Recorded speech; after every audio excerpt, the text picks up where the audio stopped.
পাকিস্তান ভারতের চলমান উত্তেজনার মধ্যে কূটনৈতিক তৎপরতা জোরদার করেছে ইসলামাবাদ। শুক্রবার ইরানের পররাষ্ট্রমন্ত্রী সাইদ আব্বাস আরাঘচির সঙ্গে টেলিফোনে কথা বলেন পাকিস্তানের উপপ্রধানমন্ত্রী ও পররাষ্ট্রমন্ত্রী ইসহাক দার। খবর জিও নিউজের। এ সময় দার ভারতের ভিত্তিহীন অভিযোগ প্রত্যাখ্যান করেন এবং দিল্লিকে ভবিষ্যতে আরও কোনো উস্কানিমূলক পদক্ষেপ না নেওয়ার বিষয়ে সতর্ক করেন।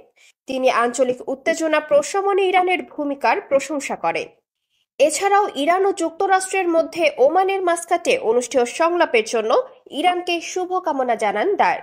পাকিস্তান কেবল প্রতিবেশীদের সঙ্গে নয়, বরং আঞ্চলিক ভারসাম্য রক্ষায় আন্তর্জাতিক কূটনীতিতেও সক্রিয় ভূমিকা নিচ্ছে। গত মঙ্গলবার কাশ্মীরের পহেলগামে পর্যটকদের ওপর বন্দুকধারীদের হামলায় ২৬ জন নিহত হওয়ার পর শুরু হয় উত্তেজনা। ভারত পাকিস্তানকে দায়ী করে নাগরিকদের ভিসা বাতিল, সিন্ধু পানি চুক্তি স্থগিত সহ একাধিক কড়া পদক্ষেপ নেয়। জবাবে পাকিস্তান ও ভারতের নাগরিকদের ভিসা বাতিল, বাণিজ্য স্থগিত এবং আকাশসীমা বন্ধের ঘোষণা দেয়।